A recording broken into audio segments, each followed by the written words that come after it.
ఒక్క స్వామి హనుమ మాత్రం సముద్ర తీరంలో మిగిలిన వానరులకందరికీ దూరంగా కూర్చుని రామనామ జపం చేస్తున్నారు. ఎందుకని? ఆయనకి చిన్నతనంలో శాపం ఉంది. దేవతలందరూ ఇచ్చినటువంటి వరముల చేత విపరీతమైన బలం ఏర్పడిపోయింది. ఆ బలం ఏం చెయ్యాలో తెలియక చిన్నతనంలో మహర్షులు మడిబట్టలు ఆరేసుకుంటే వాటిని చింపేసేవారు.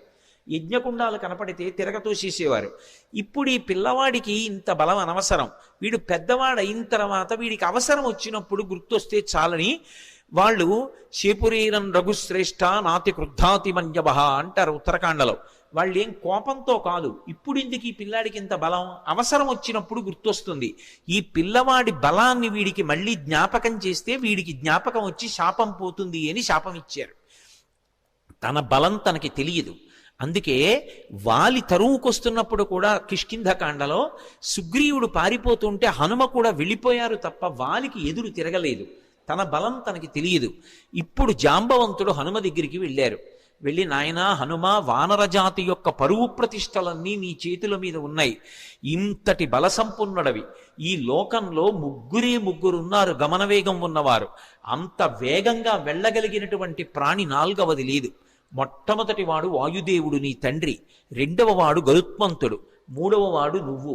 ఇంతటి వేగం కలిగిన వాడివి, ఇంత బలం కలిగిన వాడివి, ఇంత బుద్ధిబలం ఉన్నటువంటి వాడివి, నువ్వు వానరజాతి పరువు ప్రతిష్టలు రామకార్యం ఆలోచించకుండా చేతకాని వాడిలా ఇలా కూర్చుంటావా? నీ తల్లి పుంజకస్థల, ఆమె అప్సరస. ఒకానొక శాపకారణం చేత ఈ భూమి మీద జన్మించింది. ఈ భూమి మీద జన్మించి నీ తండ్రి అయినటువంటి కేసరికి భార్య అయింది. ఆమెకి వాయుదేవుని యందు ఔరసపుత్రుడిగా జన్మించిన వాడివి. పుట్టగానే అపారమైనటువంటి వేగంతో సూర్యమండలం వైపు ప్రయాణం చేసి ఉదయిస్తున్న సూర్యబింబం తినే ఫలం అనుకుని వెళ్ళావు. ఇంద్రుడు వజ్రం పెట్టి కొడితే హనువులంటే నీ యొక్క దవడ సొట్టబడి కింద పడ్డావు కాబట్టి నీకు హనుమ అని పేరొచ్చింది. ఆ పేరు ఉంచుకోవాలి అని ఇంద్రుడు పరమ సంతోషంతో తన మెడలో ఉన్న పద్మాల మాల పైకెత్తి ఊపి, ఈ పిల్లవాడికి ఇంకొక పేరు ఉండకూడదు, నా వజ్రం చేత పుట్టిన పిల్లవాడిని కొడితే ఎడమ దవడ సొట్టబడింది కాబట్టి ఈ పిల్లవాడికి హనుమ అని పేరుంటుందన్నాడు. దేవతలందరూ తమ శక్తులు ధారపోశారు. నీ అంత శక్తివంతుడు లోకంలో ఇంకొకడు లేడు. ఇంతటి వేగం కలిగిన వాడివి, ఇంత శక్తి కలిగిన వాడివి, నువ్వు ఇలా కూర్చుంటావా? ఒకప్పుడు నాకు కూడా ఎంతో బలం ఉండేది. వామనమూర్తిగా శ్రీ మహావిష్ణువు ఈ భూమ్యాకాశములనన్నింటినీ ఆక్రమిస్తే ఇంతంతైవటుడు ఇంతయై వరుయుతానింతై యభోవీధిపై అంతై తోయదమండలగ్రమణ కల్లంతై ప్రభారాశిపై అంతై చంద్రునకంతయై ధ్రువునిపై అంతై మహర్వాటిపై అంతై సత్య పదోన్నతుండకుచు బ్రహ్మాండంత సంవర్ధి అని పెరిగిపోతే ఆ వామనమూర్తికి త్రివిక్రమావతారానికి 21 మార్లు ప్రదక్షిణం చేశాను నేను. కానీ ఇప్పుడు వృద్ధుణ్ణైపోయాను, బడలిపోయాను, 100 యోజనములు దాటలేను. కాబట్టి పిల్లవాడివి, శక్తివంతుడవు, నువ్వు శక్తి పుంజుకొని బయలుదేరాలని జాంబవంతుడు హనుమతో మాట్లాడి ఒక మాట అన్నాడు. హనుమాన్ హరిరాజస్య సుగ్రీవస్య సమోహ్యపి రామలక్ష్మణయోశ్చాపి తేజసాచ బలీనచ. జాంబవంతుడు రామాయణంలో ఏదైనా చెప్పాడు అంటే దానికి ఒక ప్రమాణం ఉంటుంది. ఎందుకంటే సృష్టికర్త అయిన బ్రహ్మగారు ఆవలిస్తే బ్రహ్మగారి అంశతో బయటికి వచ్చినటువంటి వాడు. ఆయన అంటున్నాడు, హనుమాన్ హరిరాజస్య, ఓ హనుమ, నువ్వు వానరులకందరికీ కూడా రాజుతో సమానమైన వాడివి. పేరుకి సుగ్రీవుడు రాజు, కానీ సుగ్రీవుడి కన్నా నువ్వు ఏ విషయంలో తక్కువ కాదు. సుగ్రీవుడే కాదు, రామలక్ష్మణయోశ్చాపి తేజసాచ బలీనచ, రామలక్ష్మణులతో కూడా నువ్వు తేజస్సులో బలంలో సమానమైనటువంటి వాడివి. అటువంటి వాడివి ఇలా కూర్చుంటావా? ఉత్తిష్ట హర్షార్దూల హరిషార్దూల లంఘవస్య మహార్ణవం పరాహి సర్వభూతానాం హనుమన్యా గతిస్తవ. ఓ హనుమ, నీవు నీ బలాన్ని జ్ఞాపకాన్ని తెచ్చుకొని పైకి లేచి ఈ సముద్రాన్ని దాటు. నువ్వు దాటుతున్నప్పుడు ఈ బ్రహ్మాండంలో ఉన్నటువంటి సమస్త భూతములు ఆశ్చర్యపోతాయి నీ గమనశక్తిని చూసి. ఆశ్చర్యపోయి భూతకోటి అంతా లేచి నిలబడి నమస్కరిస్తుంది. అంత వేగంతో వెళ్ళగలిగిన వాడివి. అటువంటి వాడివి ఇలా కూర్చోకూడదు. వానర జాతి పరువంతా నీ చేతిలో ఉంది. నువ్వు ఇవాళ వెళ్ళి సీతమ్మ దర్శనం చేసి వచ్చి ఆమె జాడ తీసుకొస్తే మనం వెళ్ళి మళ్ళీ సుగ్రీవుడికి చెప్తే, సుగ్రీవుడు రాముడికి చెప్తే రాముడి వలన ఉపకారం పొందినటువంటి సుగ్రీవుడు ప్రత్యుపకారం చేశాడనేటటువంటి మాట నిజమవుతుంది. లేకపోతే మన ప్రభువు పరువు పోతుంది, ప్రభువు చేత పరిపాలింపబడిన వానర జాతి పరువు పోతుంది. ఇంతమంది పరువు నీ చేతిలో ఉంది, ఇంతమంది శోకాన్ని పోగొట్టగలిగిన వాడివి నువ్వే, నాయనా లే అని ఒక్కసారి ప్రచోదనం చేస్తే శాప విమోచనం అయిపోయింది. తెలియక ఒక మాట అంటుంటారు, హనుమకి తన బలం గుర్తు చెయ్యాలని. మనం ఇప్పుడు జ్ఞాపకం చెయ్యక్కర్లేదు. ఎప్పుడో కిష్కింధకాండ చివరిలో సుగ్రీవుడు చేసినటువంటి స్తోత్రం చేత హనుమ యొక్క ఆ శాపమంతా విమోచనం అయిపోయింది. వెంటనే ఆయన తన బలాన్ని తాను జ్ఞాపకానికి తెచ్చుకొని మహేంద్రగిరి మీదకి ఎక్కుతూ అక్కడ నిలబడి ఒక మాట చెప్పారు, నా బలం నాకు జ్ఞాపకానికి వచ్చింది. నాతో సమానంగా వెళ్ళగలిగినటువంటి వాళ్ళు ఇద్దరే. ఒకటి నా తండ్రి వాయుదేవుడు, రెండు గరుత్మంతుడు. నేను ఎంత వేగంగా వెడతానంటే సూర్యుడు ఉదయాద్రి మీద ఉదయించి ప్రయాణం ప్రారంభం చేసినప్పుడు సూర్యుడితో పాటుగా ప్రయాణం ప్రారంభం చేసి సూర్యుడు మధ్యాహ్నానికి ఆకాశం మధ్యలోకి వచ్చేటప్పటికి నేను పశ్చిమాద్రికి వెళ్ళి పశ్చిమాద్రిని ముట్టుకుని మళ్ళీ తిరిగి వచ్చి మధ్యాహ్నం సూర్యబింబాన్ని కలవగలను. అంత వేగంతో వెళ్ళగలను.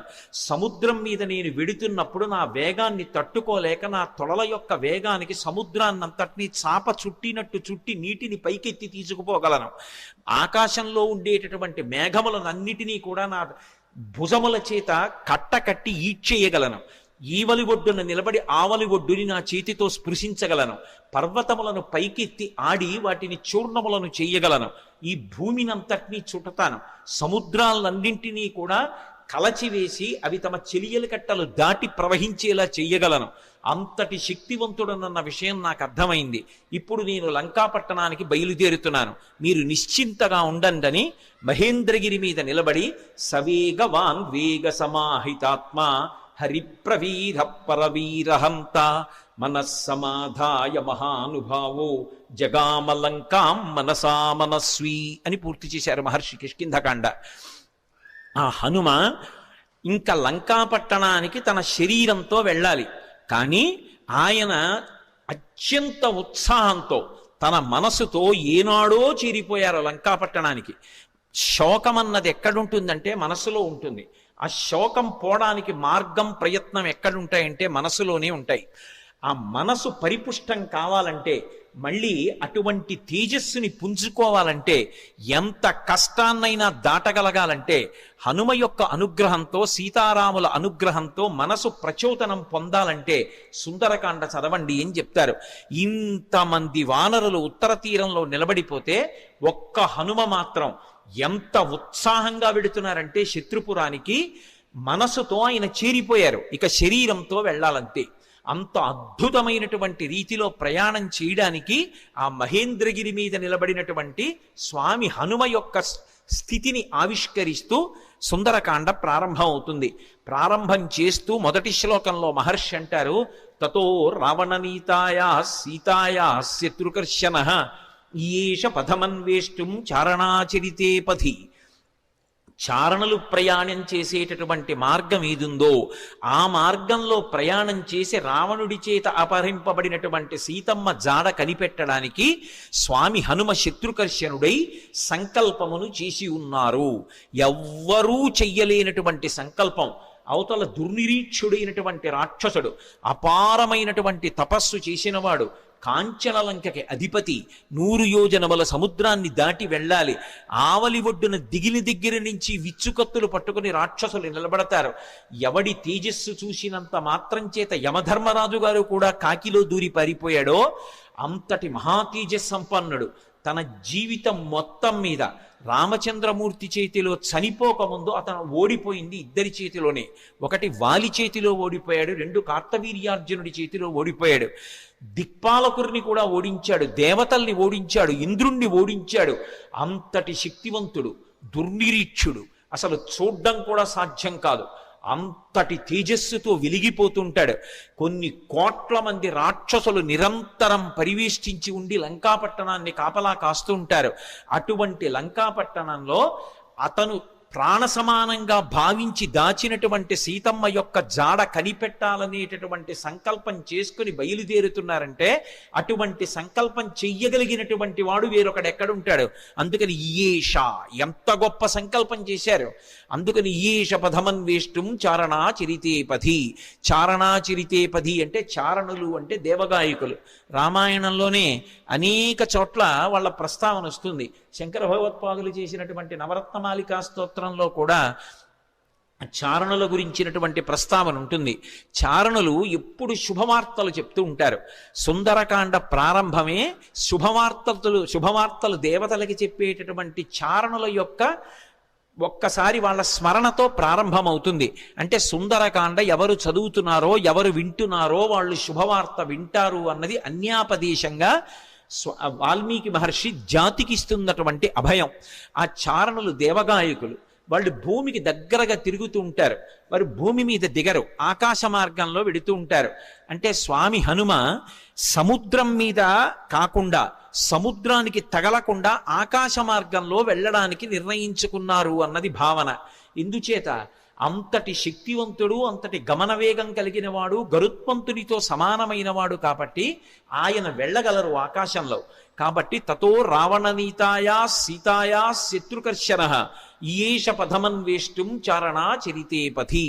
అదే శ్లోకం సంసారం అనేటటువంటి సముద్రాన్ని తరించడానికి ఎటువంటి ఉపాయములను అనుష్ఠిస్తారో అటువంటి ఉపాయములు హనుమ ద్వారా ఆవిష్కరింపబడిన కాండ కాబట్టి అదే శ్లోకాన్ని వేరొక రకంగా అన్వయం అయినప్పుడు హనుమ వలన మాత్రమే మళ్ళీ అందులో ఇంకొక విషయం ఆవిష్కరింపబడుతుంది. ఆయన చారణా చరితే పది, చారణులు వెళ్ళినటువంటి మార్గంలో వెడుతున్నారు. చరణము అన్న మాట దేనికి అన్వయం అవుతుందంటే ప్రధానంగా వేదంలో ఉండేటటువంటి మంత్రభాగాలు ఉంటాయి. వేదంలో ఉండేటటువంటి మంత్రభాగాలకి సంబంధించినటువంటి విభాగాల్ని చరణములు అని పిలుస్తారు. చారణ చరితేపథి అంటే వేదము చేత చెప్పబడినటువంటి సంప్రదాయబద్ధమైనటువంటి మార్గంలో ప్రయాణం చేసి బ్రహ్మ విద్యాస్వరూపిణి అయినటువంటి సీతమ్మ జాడ తెలుసుకోవడానికి ఒక గొప్ప ఉపాసకుడు ఉపాసన ప్రారంభం చేశాడు. అంతర్ముఖత్వాన్ని, లంక అనబడేటటువంటి ఈ శరీరం లోపలికి వెళ్ళి ఇక్కడే ఉన్నటువంటి సీతమ్మ యొక్క దర్శనానికి వెడుతున్నాడు. అలా వెడుతున్నవాడు మహాసాధకుడు, మహాపురుషుడు. ఆయన తప్ప మిగిలిన వాళ్ళు ఈ కంటితో ఎదురుగుండా ఉన్న వాటిని చూసి ఆనందపడుతుంటే, భోగం అనుభవిస్తుంటే ఆయన ఈ కన్నులు మూసి వేదము చేత చెప్పబడినటువంటి మంత్రములను ప్రమాణంగా తీసుకుని చారణా చరితేపథి ఆ వేదము చెప్పిన సంప్రదాయ పద్ధతిలో అంతర్ముఖత్వంతో లోపల ఉన్నటువంటి బ్రహ్మ విద్యాస్వరూపిణి అయినటువంటి జగన్మాత దర్శనానికి బయలుదేరుతున్నారు. ఇది చెప్పడం ఆ శ్లోకానికి ఉన్నటువంటి ఆంతరమైనటువంటి అర్థం. అందులో రావణ అన్న చోట మధ్యలో ఉన్నటువంటి వా గాయత్రీ మహామంత్రంలో ఉన్నటువంటి బీజాక్షరం. అక్కడికి వచ్చేటప్పటికి బీజాక్షరం ప్రతిపాదింపబడింది. గాయత్రీ మంత్రం ఒక్కదానికి ఒక ప్రత్యేకత. 24 అక్షరాలు బీజాక్షరాలే. 24 అక్షరాలకి ఋషులున్నారు, 24 అక్షరాలకి అధిష్టాన దైవాలు ఉన్నారు. ప్రత్యేకించి ఈ వా అన్న అక్షరాన్ని రోజు గాయత్రీ మహామంత్రంలో అంతర్భాగంగా ఎవరు జపం చేస్తారో వాళ్ళకి అజ్ఞానము తొలగిపోయి జ్ఞానము కలుగుతుంది. అంత గొప్పగా అజ్ఞానమును తొలగించగలిగినటువంటి ఒక యోగి స్వరూపయ్యి అటువంటి మార్గాన్ని మనకి ప్రచోదనం చేస్తూ ఉపాసనా రహస్యములను ఆవిష్కృతమయ్యేటటువంటి రీతిలో స్వామి హనుమ లంకాపట్టణానికి బయలుదేరుతున్నారన్నది ఆ శ్లోకంలో సంకేతం. అందుకని తతో రావణనీతాయా సీతాయా శత్రుకర్షణ ఈయేష పథమన్వేష్టం చారణా చరితేపథి. శత్రుకర్షణ అంటే శత్రువులను అణచినవాడు. ఏవి శత్రువులు? కామక్రోధ లోభ మద మోహమాత్సర్యములే శత్రువులు. కానీ లోకంలో అందరికీ ఎవడి కామం వాడికి సంతోషంలా అనిపిస్తే అవి శత్రువులని భావించి వాటిని పక్కకి పెట్టి భగవద్దర్శనం కోసమని శ్రమిస్తున్న వాడెవరున్నాడో వాడు ఉపాసకుడు. అందుచేత ఆయన శత్రుకర్షణుడైనటువంటి హనుమ బయలుదేరుచున్నారు. ఈ శ్లోకంలో గొప్ప విషయం ఏమిటంటే అసలు ఎప్పుడూ రామాయణం వినని వాడికి ఈ శ్లోకంతో కథ మొదలుపెట్టారనుకోండి, అందులో హనుమ పేరు లేదు. మీరు పూర్వాపరాలు చెప్తే తప్ప ఎవరు బయలుదేరుతున్నారో తెలియదు. కానీ ఈ జాతి గొప్పతనం ఏమిటంటే రామాయణం తెలియని వారు ఉండరు కాబట్టి హనుమ బయలుదేరుతున్నారు అని నేను చెప్పేసేయచ్చు. యథార్థంగా ఆలోచిస్తే అందులో ఎక్కడుంది హనుమ పేరు? ఆ ప్రారంభ శ్లోకంలో తతో రావణ నీతాయా సీతాయా శత్రుకర్షణ ఈయేష పదమన్వేష్టం చారణా చరితే పథి. ఆయన బయలుదేరుతున్నారు. ఎవరాయన? హనుమ. అంటే కిష్కింధకాండతో అన్వయం చెయ్యి. సుందరకాండని సుందరకాండగా మొదలు పెట్టేయవద్దు. సుందరకాండ గొప్పతనం తెలియాలంటే, రామకథా బలం తెలియాలంటే, హనుమ యొక్క వైభవం తెలియాలంటే, అందరూ సంతోషాన్ని పొందడం మొదలైందని తెలియాలంటే, ఆయన ప్రయాణించేటటువంటి ఆయన శక్తి నీకు తెలియాలంటే కిష్కింధకాండతో అన్వయం చేసి సుందరకాండ మొదలుపెట్టు సుమా. అన్యాపదేశంగా మహర్షి యొక్క సంకేతం. అందుకని ఇప్పుడు స్వామి బయలుదేరడానికి సిద్ధంగా ఉన్నారు. ఆ నిలబడినటువంటి స్వామి యొక్క మూర్తిని వర్ణిస్తూ అంటారు ఆయన, దుష్కరం నిష్ప్రతిద్వంద్వం చికీర్షం కర్మవానర సముదగ్ర శిరోగ్రీవో గవాంపతిరివా బభౌ అంటారు. ఆయన తల బాగా రిక్కించి రెండు చేతులు నడుం మీద పెట్టి బలాన్ని పుంజుకుని దూరంగా 100 యోజనముల సముద్రాన్ని చూస్తూ ఆ దక్షిణ దిక్కు వంక చూస్తూ నిలబడితేట ఆయన ఎలా ఉన్నారంటే, ఎదురుగుండా ఒక పెద్ద ఆబోతు నిలబడిందా అన్నట్టుగా ఉన్నారట. ఆబోతు నిలబడిందా అన్నట్టుగా ఉన్నారన్న దాంట్లో ఒక సంకేతం. ఆబోతు అంటే నందీశ్వరుడు. నందీశ్వరుడు అంటే లోపల ఆనందం పొందుతూ ఉంటాడు.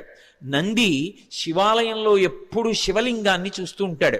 ఆయన దగ్గరికి వెళ్ళి మీరు మేళం చెయ్యండి, రోహిణీ కార్తెలో ఎండ రానివ్వండి, రోళ్లు పగిలిపోతుండనివ్వండి, హోరుమని వర్షం పడుతుండనివ్వండి, భక్తి ఎక్కువైపోయాయని తోక కింద దీపం పెట్టండి, అరటిపండు ముక్క తీసుకెళ్ళి ఆయన మూతికి రాసేసి గాజు ఈగలు ముక్కులో దూరనివ్వండి, ఆయన తల కూడా ఇలా కనపడు. పృష్ఠభాగాన్ని ప్రపంచానికి ఇస్తాడు, దృష్టిని శివలింగం మీద పెడతాడు. దుష్కరం నిష్ప్రతిద్వందం చికీర్షం కర్మవానర సముదగ్ర శిరోగ్రీవో గవాంపతిరివా బభౌ. అసలు ఆ శ్లోకాన్ని చదవడం కష్టం. అంటే అది సామాన్యమైన విషయం కాదు సుమా, అందరూ చేయగలిగిన విషయం కాదు. కాంచనలంకలో రావణుని చేత బంధీకృత అయినటువంటి సీతమ్మ తల్లి దర్శనం చేస్తానని ధైర్యంగా సంకల్పం చేసి నిలబడగలగడమే అంత తేలికైన విషయం కాదు. అటువంటి సంకల్పం చేసినటువంటి వాడు కేవలం తాను ఆచరించవలసినటువంటి ప్రణాళిక మీద దృష్టి పెట్టి తాను 100 యోజనముల సముద్రాన్ని దాటి వెళ్ళవలసినటువంటి విషయం మీద ఆలోచిస్తున్నారు తప్ప పిరికితనం కాని, వెళ్ళగలనా అని కాని, వెళ్ళలేనా అని కాని, అసలు రెండవ ఆలోచనకి తావులేని రీతిలో శివాలయంలో నంది ఎలా ఉంటాడో అలా ఆబోతులా కొండ మీద నిలబడి ఉన్నారు. అలా ఆయన్ని చూస్తే నీటి మడుగు మధ్యలో నిలబడిన ఏనుగా అన్నట్టుగా ఉన్నారట. దుష్కరం నిష్ప్రతిద్వంద్వం చికీర్షం కర్మవానర సముదగ్ర శిరోగ్రీవో గవాంపతిరివా బభౌ అథ వైడూర్యవర్ణేషు షద్వలేషు మహాబల ధీర సలిలకల్పేషు విచచార యథాసుఖం అంటారు మహర్షి. అథ వైఢూర్యవర్ణేషు షద్వలేషు మహాబల. ఆకుపచ్చని రంగులో ఉన్నటువంటి మెత్తటి పచ్చిక బయళ్ళున్నాయి అక్కడ. ఆ పచ్చిక బయళ్ల మీద స్వేచ్ఛగా ధీర పరమధైర్యంతో కూడుకున్నటువంటి వారై యథేచ్ఛగా దాని మీద కాసేపు అటు ఇటు నడిచారట. ఆయన నడుస్తున్నప్పుడు ఆయన గుండెలకి ఉరిపిడి పడి అనేకమైనటువంటి చెట్లు కూలిపోయాయి. ఆయన యొక్క పదఘట్టనల చేత వచ్చినటువంటి శబ్దాలకి భయపడి క్రూర మృగాలన్నీ కూడా భయంతో పెద్ద రవం చేస్తున్నాయి. ఆయన మాత్రం ధీరుడై పచ్చిగడ్డిలో అటు ఇటు తిరిగారు. అంటే లౌకికమైనటువంటి భోగములను త్రోషిరాజని శరీరం ఎంత క్లేశం పొందినా ఒకప్పుడు పాతాళలింగం దగ్గర కూర్చుని ధ్యానం చేస్తున్నటువంటి భగవాన్ రమణుల తొడల కింద తేళ్లు జెర్రిలు చేరి కరి చేస్తే నిత్తురు కారిపోయి మాంసం బయటికి వచ్చి అట్టలు కట్టినా స్పృహ లేక అన్ని భోగములను విసర్జించి కటిక చీకట్లో ముళ్ళకంపల్లో భగవద్దర్శనాన్ని అపేక్షిస్తూ ధ్యానమనందు నిలబడిపోయినటువంటి భగవాన్ రమణుల యొక్క స్థితి ఎలా ఉంటుందో అలా సమస్త భోగములను త్రోషిరాజని శరీరం ఎంత క్లేశపడినా భగవద్దర్శనాభిలాషి అయి ఆ లంకాపట్టణాన్ని చేరడానికి సీతామాత దర్శనానికి ఉద్యుక్తులవుతున్నటువంటి హనుమ యొక్క ఆ తిరుగులేనటువంటి విశ్వాసమునకు ఆయన యొక్క నిర్ణయానికి ప్రతీకగా నిలబడినటువంటి ఆ బాహ్య స్థితిని ఆవిష్కరిస్తుంది శ్లోకం. అందుకని అథ వైడూర్యవర్ణేషు శాద్వలేషు మహాబల ధీర సలిలకల్పేషు విచచార యథాసుఖం. ఆయన బయలుదేరడానికి సిద్ధపడి ఒక్కసారి దక్షిణ దిక్కు వంక చూశారు. స సూర్యాయ మహేంద్రాయ పవనాయ స్వయంభువే భూతేభ్యశ్చంజలిం కృత్వా చకార గమనే మతిం. ఇక బయలుదేరడానికి సిద్ధపడుతున్నారు. సిద్ధపడుతూ ఒక్క నమస్కారం చేశారు. ఇది మనకి సంప్రదాయాన్ని చెప్తుంది. లోకంలో అన్నిటికన్నా గొప్పది ఇది అంటే నమస్కారం. నమస్కారం అంటే దానికి ఒక భంగిమ ఉంది. ఒకేలా నమస్కారం పెట్టాలని లేదు. కానీ నమస్కారం ఎలా చేయాలన్నది మాత్రం శాస్త్రం చెప్పింది. ఒకటి, ఇలా రెండు చేతులు కలిపి ఇలా బుద్ధిస్థానమైన తల తాటిస్తే 5 కర్మేంద్రియములు 5 జ్ఞానేంద్రియములు బుద్ధి 11ంటిని మీ పాదముల దగ్గర న్యాసం చేశాను. మీరు నన్ను పైకెత్తి నా కర్మేంద్రియములు జ్ఞానేంద్రియములు బుద్ధి కలిసి నేను ఉన్నత పదంలో నడిచేటట్టుగా నన్ను అనుగ్రహించండి అని ఎవరికి నమస్కారం చేశారో వారి మీద మీ భారం పెట్టినట్టు. నమస్కారం చెయ్యడం తేలిక, తెలిసి నమస్కారం చేయడం చాలా కష్టం. తెలిసి నమస్కారం చేసిన వాడిని అనుగ్రహించడానికి అందుకునేటటువంటి వాడికి కర్తవ్యం మరింత పెద్దది ఉంటుంది. ఏదో నమస్కారం చేయడం వేరు, నమస్కారం చేసినటువంటి వాడిని పైకెత్తిన వాడు ఎవరుంటాడో వాడి మీద కర్తవ్యం పెరిగిపోతుంది. వచ్చి పడిపోతారు. నేల మీద పడితే ప్రణిపాతం అంటారు. స్వర్ణదండం ఎలా పడిపోతుందో అలా పడిపోతారు. అలా పడిపోతే దాని అర్థం ఏమిటంటే ఎంత కింద పడిపోవచ్చో అంత కింద పడిపోయాను, ఇంకింతకన్నా కింద పడిపోవడానికి అవకాశం లేదు. మీరు క్రింద పడలేదు, కూర్చునున్నారు, నిలబడి ఉన్నారు. క్రింద పడిన నన్ను పైకెత్తండి అని అడిగినట్టు. క్రింద పడిపోయిన వాడిని ఏం చెయ్యాలి? నోటి మాటతో అయ్యో లేవండి అనాలి, లేదా భుజములు పట్టి పైకెత్తాలి. లేవండి అన్నందుకు, భుజములు పట్టి పైకెత్తినందుకు జీవితంలో కూడా అతన్ని పైకెత్తవలసిన కర్తవ్యం నమస్కారం అందుకున్న వాడి మీద ఉంటుంది. నమస్కారం పెట్టించుకోవడం, నమస్కారం అందుకోవడం అంత తేలిక కాదు. నమస్కారాలు పెట్టించుకోవడం అంత బరువైనటువంటి విషయం. అంత జాగ్రత్తగా ఉండాలి అలా నమస్కారం పెట్టేవాళ్ళు ఉంటే. అలాగే అభివాదము అంటారు. 2 చెవులు పట్టుకుని చతుస్సాగర పర్యంతంగో బ్రాహ్మణేభ్య శుభం భవతు అంటూ చెప్తారు. అది చెప్పినప్పుడు పాదాల దగ్గర పట్టుకుని చేతులు మెల్లమెల్లగా పైకి తీసి మోకాళ్ళ దగ్గర పట్టుకుని వంగి చేయి అడ్డు పెట్టుకుని అప్పుడు అభివాదం చెప్పాలి, పేరు చెప్పాలి. పేరు చెప్పారు అంటే అభివాదం చేశారు అంటారు. అలా ఎక్కడ పడితే అక్కడ ఫోన్లోనూ అభివాదాలు చేయకూడదు. అభివాదం చేశారంటే అవతల వారు ప్రశాంతంగా ఉండాలి.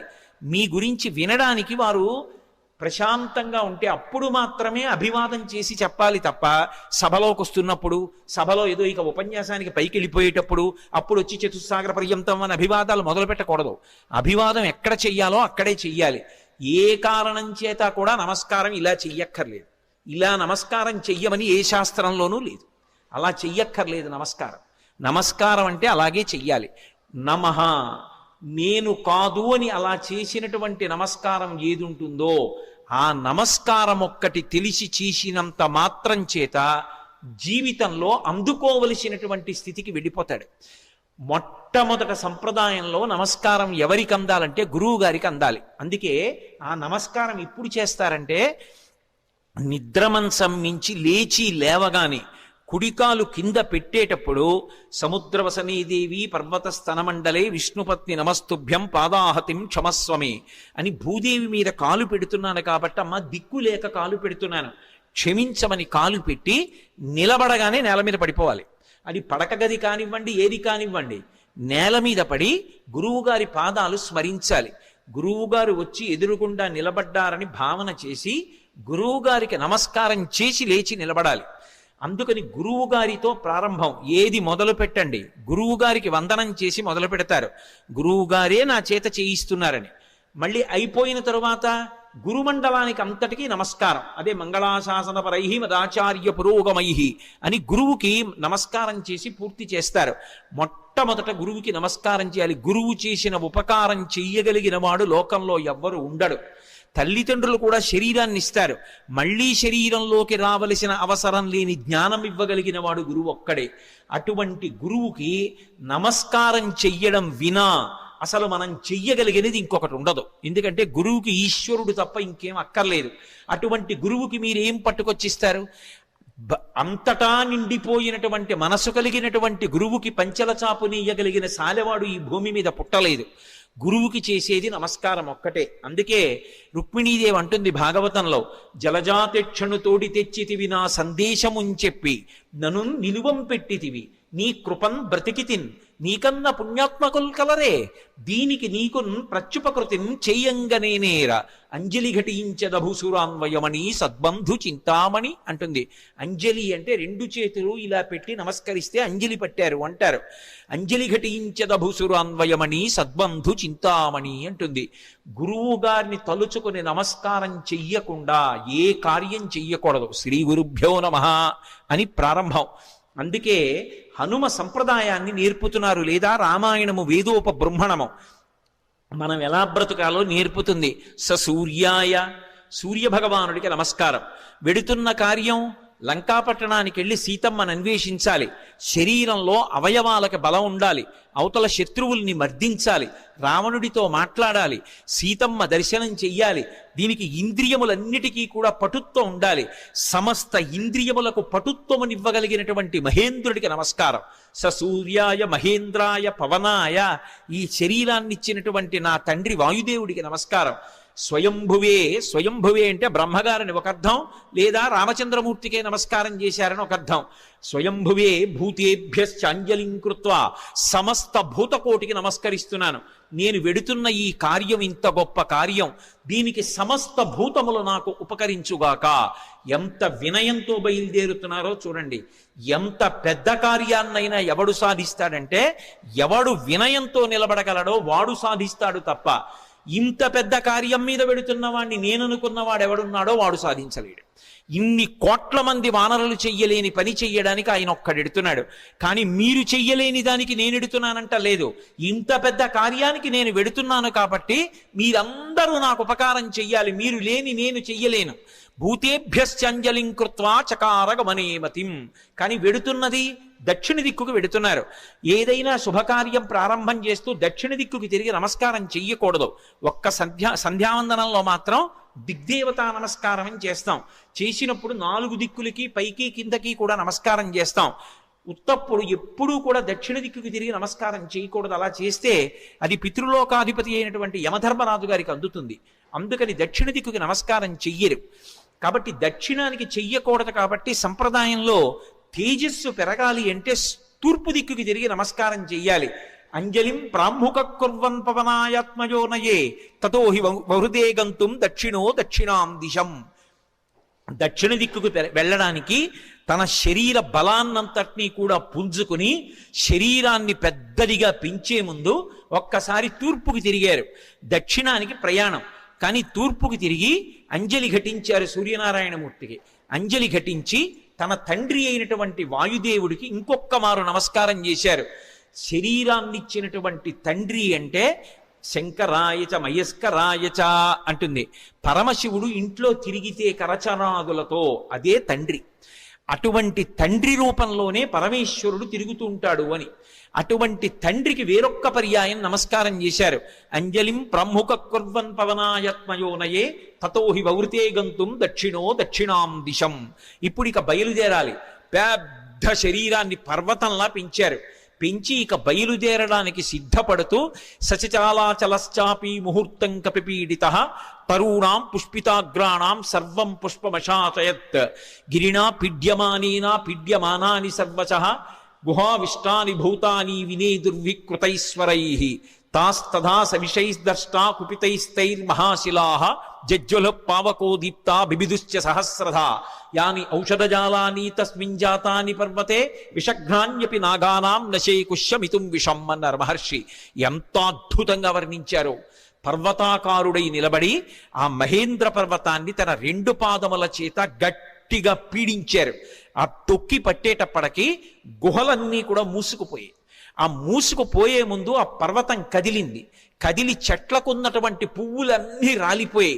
ఆ రాలిపోయినటువంటి పువ్వులన్నీ ఆయన ఒంటి మీద మహేంద్రగిరి మీద పడ్డాయి. ఇది మహేంద్రగిరి పుష్పాల కొండ అనిపించింది. ఆయన ఒళ్ళంతా పువ్వులు. ఇంకొంచెం నొక్కారు. గుహావిష్టాని భూతాని వినేదుర్వికృతైశ్వరైః. అందులో పెద్ద పులులు, సింహాలు, రకరకాలైన క్రూర జంతువులు ఉన్నాయి. ఆ గుహల్లో పడుకున్నాయి. ఎప్పుడైతే గుహ నొక్కుకుపోతోందో అవి బయటికి పారిపోదామని లేచి బయటికి వస్తున్నాయి. నడుం దాకా బయటికి వచ్చేటప్పటికి గుహ నొక్కుకుపోయింది. సగం శరీరం లోపలుండిపోయింది, సగం శరీరం బయట ఉండిపోయింది. అప్పటి వరకు ప్రశాంతంగా ఉన్నటువంటి మహేంద్రగిరి ఒక్కసారి క్రూర మృగాల యొక్క పెద్ద పెద్ద అరుపులతో కొండంతా నిండిపోయింది. ఉత్తర క్షణం ఆశ్చర్యపోయారు, ఏమైంది ఈ కొండకి? ఈ కొండ బద్దలైపోతోందా? ఎవరైనా రాక్షసులు వచ్చి దీన్ని భేదిస్తున్నారా అని. అంత పెద్ద అరుపులతో నిండిపోయింది. ఇంకా గట్టిగా నొక్కారు. నొక్కేటప్పటికీ శాస్తదాస విషైస్దష్టాః కుపితైస్తైర్మహాశిలాః, అందులో పెద్ద పెద్ద నాగుపాములు కలుగుల్లో పడుకునున్నాయి. విషాలతో కూడుకున్నటువంటి సర్పములు, అనేకమైన సర్పములు ఉన్నాయి. ఇందాక గుహలు నొక్కుకున్నాయి, ఇప్పుడు చిన్న చిన్న కన్నాలు కలుగులు కూడా నొక్కుకుపోతున్నాయి పర్వతం తొక్కేస్తుంటే. ఆ కలుగుల్లో ఉన్నటువంటి పావులన్నీ బయటికి బుస్ అని పైకొచ్చాయి. సగం పైకొచ్చేటప్పటికే ఆ కలుగు నొక్కుకుపోయింది. నడుం దగ్గర నుంచి లోపలకు ఉండిపోయింది, మిగిలింది పైకుండిపోయింది. వాటికి విశేషమైన ఆగ్రహం వచ్చి పడగలు విప్పాయి. ఆ పడగలు విప్పేటప్పటికి నల్లటి స్వస్తికాకారాలు కనపడుతున్నాయి.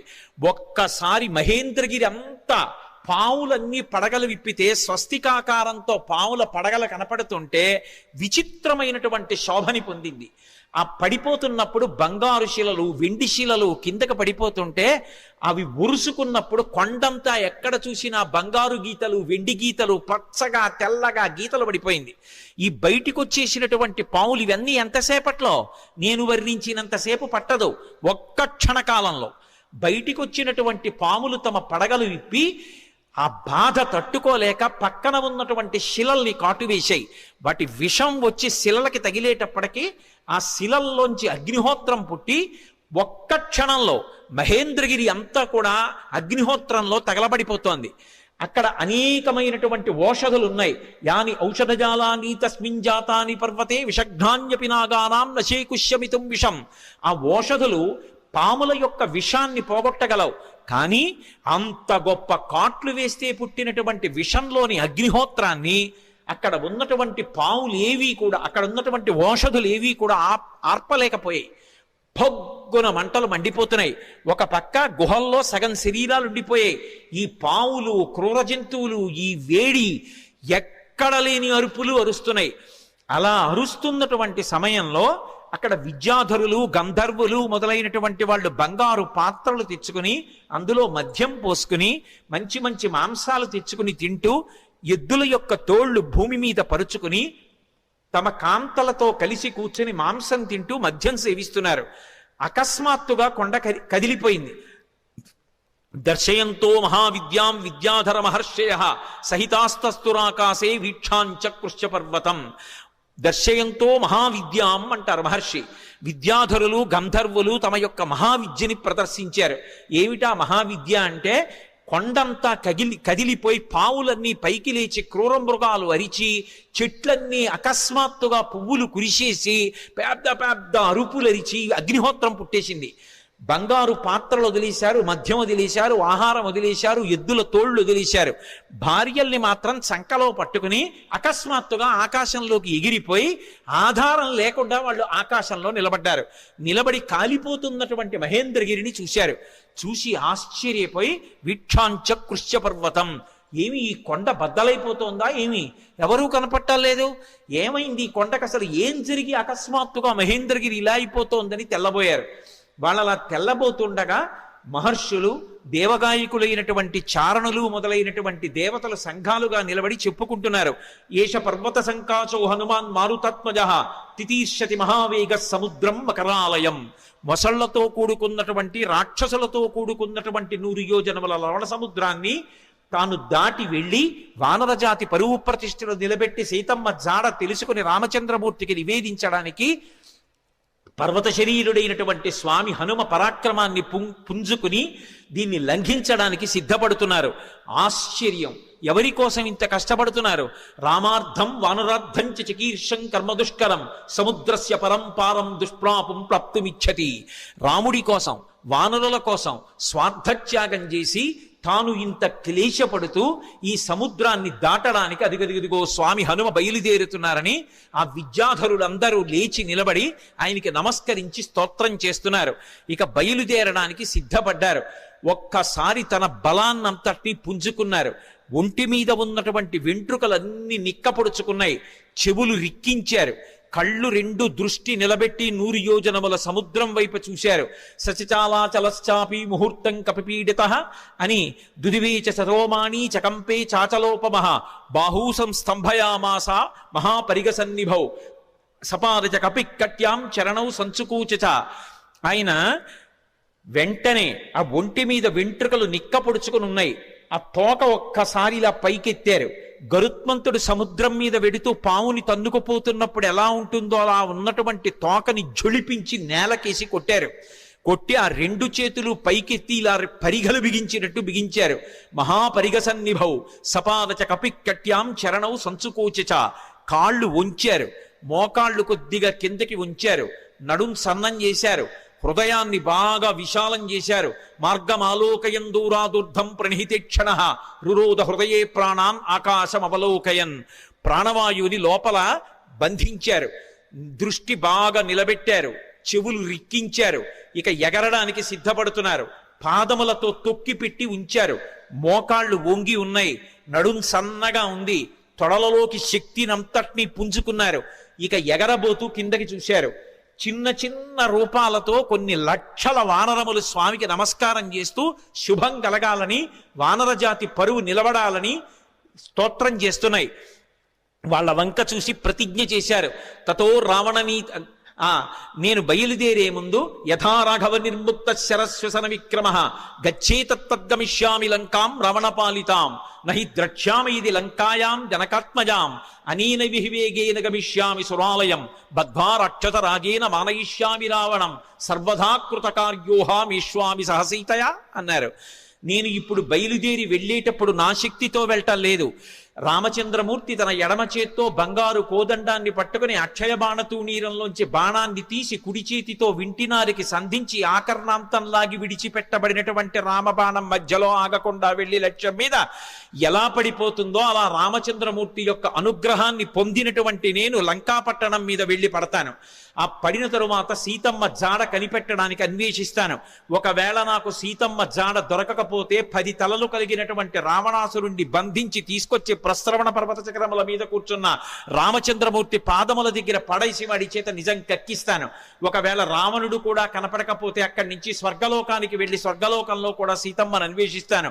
స్వర్గంలో కూడా సీతమ్మ కనపడకపోతే తిరిగి వచ్చి రావణ యొక్క లంకాపట్టణాన్ని పెళ్లగించి చేత్తో పట్టుకుని తీసుకొచ్చి సుగ్రీవుడి యొక్క సన్నిధానంలో నిలబెడతాను. అటువంటి బలాన్ని పుంజుకుని నేను బయలుదేరుతున్నాను, మీరు బెంగ పెట్టుకోకండి, రామకార్యాన్ని సాధిస్తాను. ఈషా ధృతి, ఆ పట్టుదలతో ప్రతిజ్ఞ చేసి ఇక బయలుదేరడానికి సిద్ధపడ్డారు. ఒక్కసారి ఎగిరేటప్పటికి ఊరు వేగోద్ధత వృక్షా ముహూర్తం కపిమన్వయం ప్రస్థిత దీర్ఘమధ్వానం సబంధుమివ బాంధవాహ.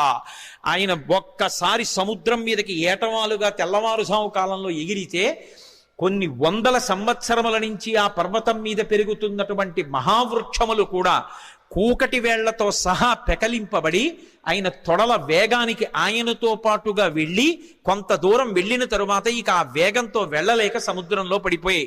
చిన్న చిన్న చెట్లు చాలా దూరం వెళ్ళాయి. ఆ వెళ్ళడం ఎలా ఉందంటే, ముఖ్యమైనటువంటి బంధువులు దూర ప్రదేశానికి ప్రయాణం చేస్తుంటే అనుగమించి కొంత దూరం వెళ్ళి వీడ్కోలు పలికి వెనక్కి వస్తున్నటువంటి బంధువుల సమూహమా అన్నట్లుందిట. మహారాజుని అనుగమించి మహారాజు వెంట పెడుతున్నటువంటి సైన్యమా అన్నట్టుగా ఉందిట. ఒక దాంట్లో నిర్బంధం, ఒక దాంట్లో ఐచ్ఛికం. బంధువులు వెళ్ళేటప్పుడు స్వచ్ఛందంగా వెడతారు, సైన్యం వెళ్ళేటప్పుడు రాజుని అనుగమించాలి, రాజాజ్ఞ. ఎలా వెడతారో అలా వెడుతున్నారు. అలా వెళ్ళి ఆ చెట్లన్నీ కూడా బరువైనటువంటి చెట్లు ముందు పడిపోయాయి, తేలికైన చెట్లు చాలా దూరం హనుమతో పాటు వెళ్ళాయి. ఇన్ని చెట్లు ఏకకాలంలో పైకి లేచిపోయి ఆయనతో పాటు వెళ్ళిపోతుంటే ఈ చెట్లకున్నటువంటి పువ్వులన్నీ కూడా పడిపోతే స్వామి శరీరం నిండా ఎక్కడ చూసినా పువ్వులు, ఆకులు, మొగ్గలు అలంకృతమైపోయాయి. అలంకృతమైపోతే ఆయన ఎలా ఉన్నారంటే, మెరుపులతో కూడుకున్నటువంటి మేఘం ఆకాశంలో ప్రయాణం చేస్తే ఎలా ఉంటుందో అలా ఉన్నారు. ఆ పువ్వులన్నీ కూడా సముద్రంలో పడ్డాయి. ఆ సముద్రంలో పడినప్పుడు ఆ సముద్రం అంతా పువ్వులతో కూడి నక్షత్రములతో కూడుకున్న ఆకాశం భూమి మీదకి వస్తే ఎలా ఉంటుందో సముద్రం అలా ఉంది. అంత వేగంతో ఆయన వెళ్ళిపోతున్నప్పుడు ఆ గాలి ఆయన యొక్క బాహుమూలములలోంచి అంటే సంకలలోంచి వెనక్కి వెడుతున్నప్పుడు విచిత్రమైనటువంటి రవం చేస్తోంది. యథేచ్ఛగా ఆకాశంలో వెళ్ళిపోతూ పిబన్నివ బభౌచాపి సౌర్మిమాలం మహార్ణవం పిపాసరివచాకాశం దదృశేష మహాకపి. ఆయన ఆ వెడుతున్నప్పుడు ఎలా ఉందంటే ఇలా పైకి చూస్తే మెరుపుల ముద్ద వెళ్ళిపోతున్నట్టుగా ఆకాశాన్ని ఎవరో తాగేస్తున్నారా అన్నట్టుగా ఉంది. ఆయన వెడుతున్నంతసేపు ఎంత దూరం ఆయన ప్రయాణం చేస్తే అంత దూరం సముద్రం చాప చుట్టినట్టు పైకి లేచి ఆయన శరీరం అలా వెళ్ళిపోగానే ఆయనకి తగులుతోందా అన్నట్టుగా పైకి లేచి విరిగి కెరటం పడిపోతోంది. అలా సముద్రం పైకి లేచిపోయి సంక్షోభాన్ని చెందుతోంది. పెద్ద పెద్ద చెట్లు పడిపోయాయి, కెరటాలన్నీ కదిలిపోతున్నాయి, సముద్రంలో ఉండేటటువంటి ప్రాణులన్నీ క్షోభ చెందాయి. ఒక పక్క మేఘమండలాన్ని చీల్చుకుంటూ మేఘాలలోకి వెడుతూ బయటికి వస్తూ తొంగి చూస్తూ చంద్రుడు ప్రయాణిస్తున్నాడా అన్నట్టుగా వెడుతున్నారు. ఆ వెడుతున్నప్పుడు సంధ్యాయా సమవిస్పృష్టం యథాతత్ సూర్యమండలం ముఖం నాసికయా తస్యా తామ్రయా తామ్రమా బభౌ. ముందు నుంచి చూస్తే ఎర్రటి ముఖం, పగడాల ముద్దలా ఉన్నటువంటి ఎర్రటి మూతి, వెనకాల చూస్తే గైరికాది ధాతువులతో ఉన్నటువంటి పర్వతం బద్దలైతే జేగురు రంగులో ఎలా ఉంటుందో అటువంటి పృష్ఠభాగం. ఆ తోక చూస్తే ఇలా స్తంభంలా నిలబెట్టారు. ఇంద్రధ్వజానికి పూజ చేసినప్పుడు ఇంద్రధ్వజాన్ని ఎలా నిలబెడతారో అలా నిలబెట్టారు. అప్పుడప్పుడు ఆ తోకని ఉంచి విసురుతున్నారు. అది ఎలా ఉందంటే గరుత్మంతుడు సముద్రం మీద వెడుతూ ఒక పావుని నోట కరచుకుని వెడుతున్నప్పుడు అది గింజుకుంటే ఎలా ఉంటుందో ఆ తోక తిరగడం అలా ఉంది. ఒక్కొక్కసారి ఆ తోకని ఇలా వంచి తల మీద పెడుతున్నారు. ఆకాశంలో ఒక పెద్ద ఇంద్రధనస్సు ఏర్పడిందా అన్నట్టుగా ఉంది. ఆయన అలా వెడుతుంటే దూరం నుంచి ముందు నుంచి చూస్తే ఎలా ఉన్నారంటే పిబన్నివ భభౌచాపి సౌర్మిమాలం మహార్ణవం పిపాసురవచాకాశం దదృశేష మహాకపి. ఆ దూరం నుంచి పర్వతస్థా వివానలౌ, ఆ రెండు కళ్ళు కూడా ఎక్కడో పర్వతంలో చీకటిగా ఉన్న చోట రెండు నెగళ్ళు వేస్తే ఆ రెండు నెగళ్ళు రెండు అగ్నిహోత్రాలు రగులుతుంటే ఇక్కడి నుంచి చూస్తే ఎలా ఉంటాయో పచ్చగా ఉన్నటువంటి ఆయన కళ్ళు అలా ఉన్నాయి. అలా వెళ్ళిపోతున్నారు. ఆ వెళ్ళిపోతున్నప్పుడు అకస్మాత్తుగా సముద్ర జలాలన్నీ కూడా ఇలా చాప చుట్టినట్టు పైకి లేచి పడిపోతుంటే ఆ సముద్రంలో ఉన్నటువంటి ప్రాణులన్నీ ఒక్కసారి కనపడ్డాయి. తిమివక్రజుషాహ కూర్మాహ దృశ్యంతే వివృతాస్తథా వస్త్రాపకర్షకేణేవ శరీరాణి శరీరిణాం అంటారు మహర్షి. ఒక వ్యక్తి బట్ట కట్టుకుని పడుకుని నిద్రపోతుంటే పెద్ద గాలి అతని మీదకొస్తే బట్ట పైకి లేచిపోతే శరీరావయవములన్నీ ఎలా కనపడతాయో అలా ఎప్పుడూ సముద్రం అడుగున ఉండేటటువంటి ప్రాణులు ఎవ్వరికీ ఎప్పుడూ కనపడనివి హనుమ చేస్తున్నటువంటి గమన శక్తికి చాప చుట్టినట్టు పైకి ఇలా లేచిపోతే తరంగం కింద లోపల ఉన్నటువంటి పెద్ద పెద్ద చేపలు, చిన్న చిన్న చేపలు, ఎండ్రకాయలు, తాబేళ్లు, మొసళ్ళు అన్నీ ఒక్కసారి వెలుతురులో కనపడుతున్నాయి అనుకునేటప్పటికీ పెద్ద చప్పుడుతో ఈ కెరటం వెళ్ళి మళ్ళీ పడిపోతోంది. ఆ కెరటం వెళ్ళి మళ్ళీ పడిపోతుంటే సముద్రం అంతా కలయి తిరిగిపోతోంది. అలా కలయి తిరిగిపోతుండగా నిర్భయంగా క్రీడిస్తున్నవాడు ఎలా ఉంటాడో అలా ఆకాశ మార్గంలో గమనం చేసి వెళ్ళిపోతున్నారు. అద్భుతమైన ప్రయాణం. నిజంగా శాబ్దిక ప్రత్యక్ష ప్రసారం చేశారు వాల్మీకి మహర్షి.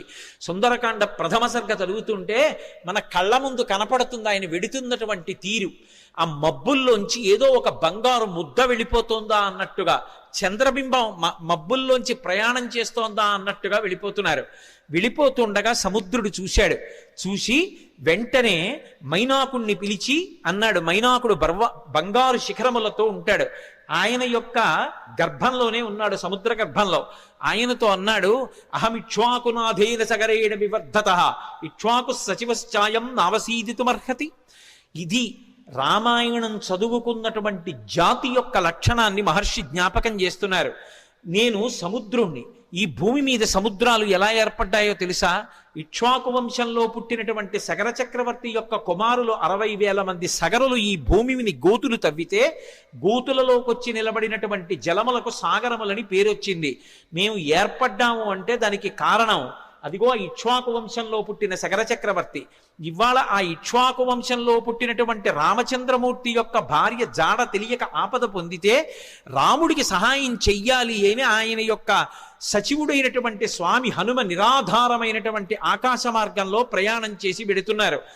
మేము ఏర్పడడానికి కారణం ఇక్ష్వాకు వంశంలో పుట్టిన సగరుడైతే ఆ ఇక్ష్వాకు వంశంలో పుట్టిన రాముడికి కష్టం వచ్చినప్పుడు కష్టం తీర్చడానికి వెడుతున్న హనుమకి ఉపకారం చెయ్యాలి కదా. నువ్వు నాలో ఉన్నావు కదా, నా నీళ్లు తాగడానికి పనికిరావు, ఉప్పు నీరు, కానీ నీ ఎందు పర్వతములు ఉన్నాయి, ఆ పర్వతాల్లో చెట్లు ఉన్నాయి, చెట్లల్లో అనేకమైన తేనెపెట్లున్నాయి, కందమూలాలు ఉన్నాయి. ఒక వానరానికి అంతకన్నా ప్రీతికరమైంది ఏది ఉంటుంది? నువ్వు పైకి లేస్తే ఒక్కసారి ఆయన విశ్రమిస్తారు, విశ్రమించి కాస్త తేనె తాగుతారు, కాసిని కందమూలాలు తింటారు, తర్వాత ప్రయాణం చేస్తారు.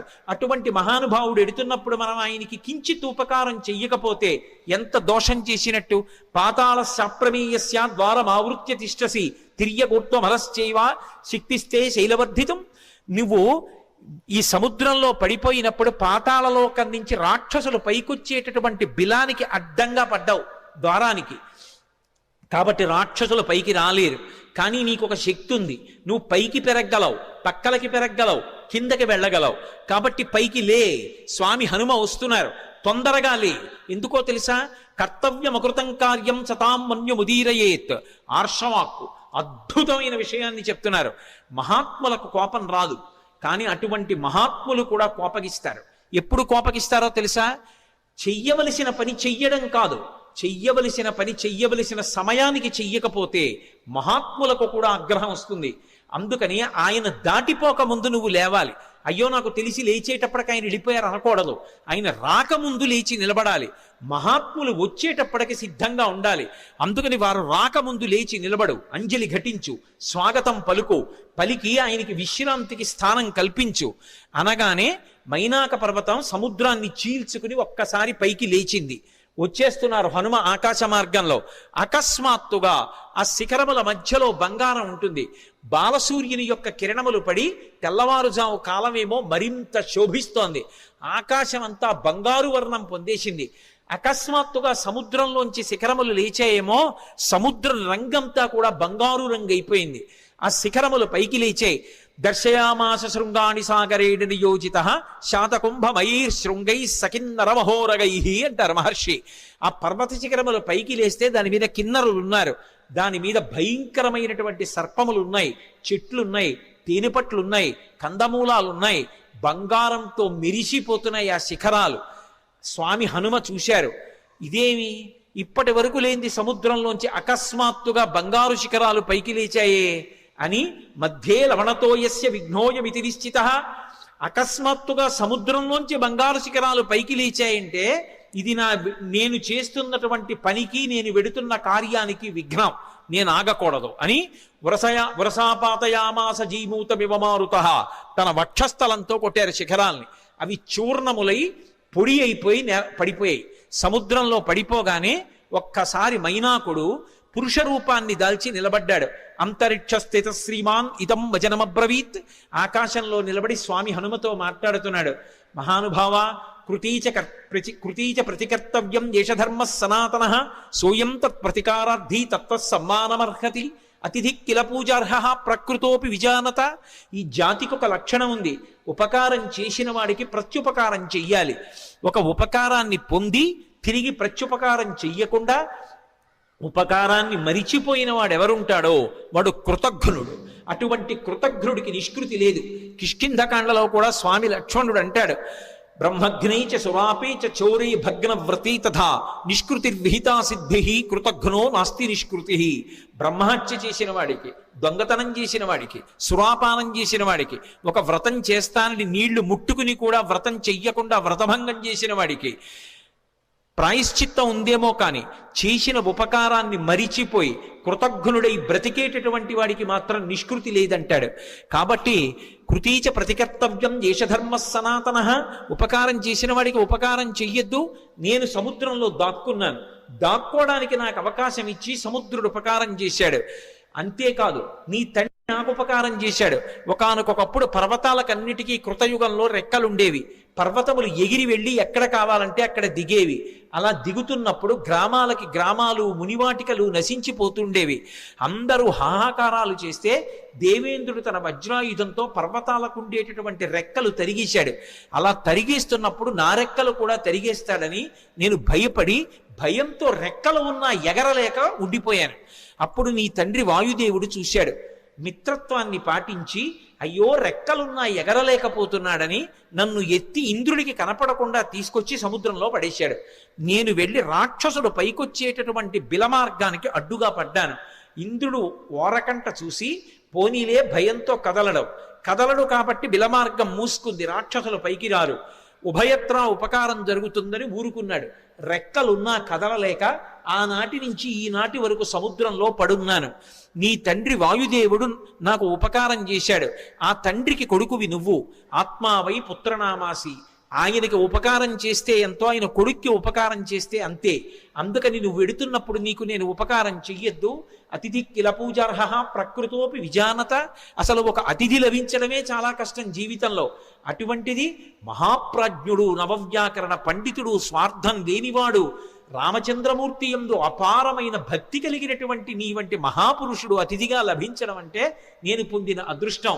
నిపత్య మమశృంగేషు విశ్రమస్వ యథాసుఖం. ఒక్కసారి నా పర్వత శిఖరముల మీద దిగవయా, కాసేపు విశ్రాంతి తీసుకో, ఇంత తేనె తాగు, కాసిని కందమూలాలు తిను, కించిత్ విశ్రమించు, మళ్ళీ బయలుదేరి వెళ్ళిపో అన్నారు. విన్నారు హనుమ. ఒక్కసారి నవ్వి, ప్రీతోస్మి కృతమాతిథ్యం మన్యురేషోపనీయతాం త్వరతే కార్యకాలో మే అహస్యాప్యతివర్తతే ప్రతిజ్ఞాతమయా దత్తానస్తాతం వ్యభిహాంతరే అంటారు. ప్రీతోస్మి కృతమాతిథ్యం, చాలా సంతోషం, మీరు నాకు ఆతిథ్యం ఇచ్చినట్టే, మీరు నాకు అన్నీ పెట్టినట్టే. కానీ అన్యురేషోపనీయతాం, మన్యువు పెట్టుకోకండి, అంటే కోపం పెట్టుకోకండి మనసులో. మీరు అన్న మాట నేను పాటించలేదని ఏమనుకోకండి, నేను ప్రతిజ్ఞ చేశాను. రామకార్యం మీద ఎక్కడా ఆగను, రామచంద్రమూర్తి విడిచిపెట్టిన బాణం ఎలా వెడుతుందో అలా వెడతానన్నాను. అలా వెడతానన్నవాడిని అలా వెళ్లకుండా మధ్యలో దిగి విశ్రాంతి తీసుకుని వెడితే రామబాణంలా వెళ్ళినట్టు ఎలా అవుతుంది? ఇది హనుమ యొక్క ప్రజ్ఞ. అంతటి ప్రాజ్ఞుడైన, అంత శక్తివంతుడైన, కేవలం నా ప్రయత్నం చేత సాధిస్తాననరు. రామచంద్రమూర్తి యొక్క సహాయం కావాలి. యథా రాఘవ నిర్ముక్త శరశ్వసన విక్రమ, రాముడు వదిలిన బాణంలా వెడతాను. రామానుగ్రహం ఉండాలి. ఎవడైనా జీవితంలో వృద్ధిలోకి రావాలనుకున్నవాడు తాను చెయ్యవలసిన పని తాను చేస్తూ, తన ప్రయత్నం తాను చేస్తూ, ప్రయత్నానికి పక్కన భగవంతుని యొక్క అండదండలు కూడా కలగాలని కోరుకోవాలి. భగవంతుని యొక్క ఏ అనుగ్రహం లేకుండా కేవలం తన ప్రయత్నం వలన సాధిస్తాననుకోవడం మూర్ఖత్వం. ఎప్పుడూ అలా సాధించలేడు. ఈశ్వరుని యొక్క అనుగ్రహం తోడు కావాలి. అందుకే నేను కాదు, రాముడి విడిచిన బాణంలా వెడతాను, రామానుగ్రహం నా యందు నిలబడాలన్నారు. అందుకే మహానుభావుడు నేను రామబాణంలా వెడతానని ప్రతిజ్ఞ చేసి మధ్యలో ఆగలేను. అవతల వేళ దాటిపోతోంది, తొందరగా వెళ్ళాలి. ఏమనుకోకండి, ఎంత మర్యాదగా మాట్లాడతారో. ఒక్కసారి ముట్టుకున్నారు. ప్రీతోస్మి కృతమాతిథ్యం, మీరు నాకు ఆతిథ్యం ఇచ్చినట్టే. ఒక్కసారి ఇలా చెయ్యి వేశారు, ముందుకి దాటి వెళ్ళిపోయారు. సమస్త భూతములు ఆశ్చర్యపోయే, ఏమి ప్రజ్ఞావంతుడు! ఉపాసకుడు ముందు దైవాన్ని ఉపాసన చేయడం మొదలు పెట్టగానే ముందొచ్చేటటువంటి ప్రతిబంధకం ఏమిటంటే నమస్కారం. వద్దు మహాప్రభో అన్నా సరే వచ్చి కాళ్ళ మీద పడిపోతారు. ఎక్కడ కనబడితే అక్కడ నమస్కారాలు చేస్తారు. ఇవన్నీ బానే ఉన్నాయి, నా అంతవాడు ఎవడుంటాడని లోకంలో అనుకున్నాడో చతికిల పడి జారిపోతాడు. కాదు కాదు, ఇవన్నీ నమస్కారాలు ఈశ్వరుడికి చెందుతాయి. నేనంతటి వాడిని నిమిత్త మాత్రం అనుకున్నవాడు ఎవరున్నాడో వాడు వృద్ధిలోకి వస్తాడు. అందుకే మైనాకుడంతటి వాడు బంగారు శిఖరములతో పైకొచ్చిన ముట్టుకుని మర్యాదగా వెళ్ళిపోయారు తప్ప అక్కడ దిగలేదు, నిలబడలేదు. ముందుకెళ్ళిపోయారు. చూశారు, మహర్షులు చూశారు, గంధర్వులు చూశారు, కిన్నెర కింపురుషులు చూశారు, సిద్ధులు చూశారు, సాధ్యులు చూశారు. గబగబా నాగమాత సొరస దగ్గరికి వెళ్ళారు. వెళ్ళి ఆవిడితో అన్నారు, అమ్మా అమ్మా ఆశ్చర్యం, అయం వాతాత్మజ శ్రీమాన్ ప్లవతే సాగరోపరి హనుమాన్ నామ తస్యత్వం ముహూర్తం విఘ్నమాచర. అమ్మా ఆశ్చర్యం చూశావా, స్వామి హనుమ సముద్రాన్ని లంఘించి వెళ్ళిపోతున్నారమ్మా. నువ్వు నాగమాతవి, సొరసవి, ఏది ఒక్కసారి రాక్షస రూపాన్ని పొంది విఘ్నాన్ని కల్పించు. ఆయన ఏ పాటి నిలదొక్కుంటారో చూద్దాం. అమ్మా వెళ్ళిపోతున్నారమ్మా, తొందరగా విఘ్నం కల్పించు అన్నారు. అడగచ్చా మాట అంటే ఇందులో ఒక విశేషం ఉంది. అసలు ఆ పేరే ఎంత గొప్ప పేరో, సురస. 3 అక్షరాలు కాబట్టి బేసి సంఖ్య. ఆడపిల్ల పుట్టినప్పుడు పెట్టడానికి యోగ్యమైన పేరు. పైగా అది నాగుల యొక్క తల్లి, అన్నిటిని మించి దక్ష ప్రజాపతి యొక్క కూతురు. అందుకని దాక్షాయణి అన్న పేరు అన్వయం అవుతుంది. ఆవిడ సామాన్యురాలు కాదు, అంత గొప్ప తల్లి. అందుకే సురస అని పేరు పెట్టారు. ఒక రకమైనటువంటి ఓషధికి ఈ పేరుకి అన్వయం అయ్యేటటువంటి పేరుతో పిలవడం అనేటటువంటిది లోకంలో సంప్రదాయంగా ఉంది. నాగసుగంధి అని. సురస 3 అక్షరాలు. అసలు ఆ పేరు పిలవడమే ఎంత అందంగా ఉంటుందో చూడండి. మంచి రసము, సురస. సురస ఎవరు, నాగమాత ఎవరు, ఎందుకు వచ్చింది, అసలు ఆవిడ్ని ఎందుకు తీసుకొచ్చారు దేవతలు, ఆవిడ్ని ఎందుకు తీసుకొచ్చారు సిద్ధులు, సాధ్యులు, యక్షులు, గంధర్వులు, కిన్నెరుడు, కింపురుషులు అంటే ఈ సురస ఎవరో కాదు, కశ్యప ప్రజాపతి భార్యలలో ఒకటి అయినటువంటి కద్రువ. మీరు పూర్వం మహాభారతంలో ఆదిపర్వంలో ప్రారంభం కథ అదే. వినతా కద్రువుల కథ విని ఉంటారు. కద్రువ వినత యందు అసూయ చెందింది. అసూయ చెంది వినతతో దాస్యం చేయించుకోవడమని ఇంద్రుడి యొక్క ఉచ్చైశ్రవం అనేటటువంటి తోకకి పాము చుట్టుకునేటట్టుగా చేసింది. పాములన్నీ ఆమె పిల్లలు, అందుకే ఆమె నాగమాత. రామాయణంలో నాగమాత సురస అంటారు. ఆ కద్రువ గరుత్మంతుణ్ణి పరీక్షించింది. వినతకి కుమారుడుగా గరుత్మంతుడు వచ్చాడు, అందుకే వైనతేయుడు. ఆయన తల్లి యొక్క శాపాన్ని పోగొట్టాడు, అమృతాన్ని తీసుకొచ్చాడు. పైకి వెళ్ళి యథేచ్ఛగా ఆయన్ని ఎవ్వరూ అడ్డుకోలేకపోయారు. దేవలోకానికి వెళ్ళి అమృతాన్ని తీసుకొచ్చిన వాడు గరుత్మంతుడు. పుట్టగానే పైకి ఎగిరినవాడు గరుత్మంతుడు. పుట్టి అమ్మకి పేరు తెచ్చినవాడు గరుత్మంతుడు. ఆయన యొక్క తేజస్సు అప్రతిహతం. ఆయన వెడుతూ ఉంటే ఆయన యొక్క రెక్కల అల్లార్పుకి, ఆ కాంతికి సమస్త లోకాలు స్తంభీభూతములైపోతాయి. అలా వెడతాడు ఆయన, అలా వెడతారు హనుమ. పుట్టగానే పైకి ఎగిరిన వారు హనుమ. గరుత్మంతుడు ఎలా అమృత భాండానికి ఎలా వెళ్ళాడో అలా వెడుతున్నారు సీతాదర్శనానికి హనుమ. అక్కడ దేవతల్ని ఓడించాడు గరుత్మంతుడు, ఇక్కడ రాక్షసుల్ని ఓడించాలి హనుమ. గరుత్మంతుడు శ్రీ మహావిష్ణువుకి వాహనం, హనుమ విష్ణుస్వరూపమైన రామచంద్రమూర్తికి వాహనం. గరుత్మంతుడు ఒక్క విష్ణువుని వహిస్తాడు, కానీ హనుమ కిమీష భగవాన్ నంది భవే సాక్షాత్ దిహాగత ఏన శక్తోస్మి కైలాసే మయా సంచలితే పురా అన్నాడు సుందరకాండలో రావణాసురుడు ఒక చోట. సాక్షాత్ నందీశ్వరుడిలా కనపడతారు, అందుకని నందీశ్వరుడే శివుణ్ణి వహిస్తారు. గరుత్మంత స్వరూపంలా తాను కూడా శ్రీ మహావిష్ణువుని రామచంద్రమూర్తిని వహిస్తారు. అందుకని గరుత్మంతుడు వాహనం, హనుమ వాహనం. అందుకే ఇప్పటికే హనుమద్వాహనం అని లోకంలో వాహనాలు తిరుగుతున్నప్పుడు హనుమద్వాహనం మీద కూడా వెడతారు స్వామి. కాబట్టి వాహన రీత్యా ఇద్దరు అభిన్నులు. తల్లికి కీర్తి తేవడంలో అభిన్నులు, తల్లికి కలిగినటువంటి ఇబ్బందిని తొలగించడంలో అభిన్నులు. ఇక్కడ సీతమ్మ తల్లి తల్లితో సమానం. ఆ తల్లిని ఆ చెర నుంచి విడిపించాలి, అందుకు వెడుతున్నారు. ఆయన అమృతం తెచ్చాడు, ఈయన సీతమ్మ జాడ అన్న అమృతాన్ని తెచ్చి వానరుల్ని, రాముణ్ణి, సీతమ్మని సంతోషపెడతారు. ఆయన చేసిన కార్యం, ఈయన చేసిన కార్యం ఒక్కలాంటివి. గరుత్మంతుడికి ఏ వేగం ఉందో హనుమకి ఆ వేగం ఉంది. అందుకే తరచుగా ఆయన తోకని గరుత్మంతుని నోటితో పాముతో పోలుస్తారు. పైగా ఆయన బయలుదేరేటప్పుడు కూడా అందుకే సుపర్ణ వివచాత్మానం మేనీస కపికుంజరహ అంటారు మహర్షి. తనని తాను గరుత్మంతునిగా భావించుకున్నారు, ఎందుకంటే ఇద్దరు అభిన్నులు కనుక. గరుత్మంతుణ్ణి పరీక్ష పెట్టినటువంటి కద్రువ మాత్రమే హనుమని కూడా పరీక్ష చెయ్యడానికి యోగ్యురాలు. ఆ శక్తి ఆవిడికే ఉంది. అందుకే దేవతలు నాగమాత అయినటువంటి కద్రువ దగ్గరికి వెళ్ళారు. కద్రువకి మారు పేరు సురస. ఆ కద్రువే ఒకానొకప్పుడు అదితి చేత శాపం పొందింది. శాపం పొంది రోహిణీదేవిగా వచ్చింది. ఆ రోహిణీదేవిగా వచ్చినప్పుడు మళ్ళీ బలరాముడికి తెల్లయింది. బలరాముడు ఎవరు? శేషుడు, పాము.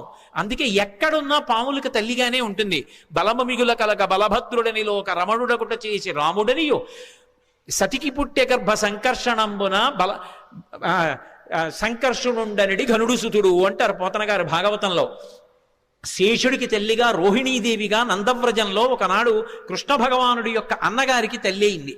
ఆ రోహిణీదేవియే కద్రువ. ఆ కద్రువయే సురస.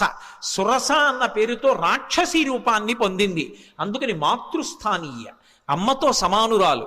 ఎందుకని అంటే గరుత్మంతునికి పినతల్లి, గరుత్మంతుడు హనుమ అభిన్నులు కాబట్టి గరుత్మంతునికి పినతల్లి, కాబట్టి పినతల్లి తల్లితో సమానం, కాబట్టి మాతృస్థానీయ. రాక్షసీ రూపాన్ని పొందింది. పక్కనున్నటువంటి వినతని బాధపెట్టింది, వైనతేయుల్ని బాధపెట్టింది, తన పిల్లల్ని మొయ్యమంది పావుల్ని, గరుత్మంతుణ్ణి. అలా గరుత్మంతుణ్ణి ఎలా శోధించిందో అలా ఇక్కడ హనుమని శోధించాలి.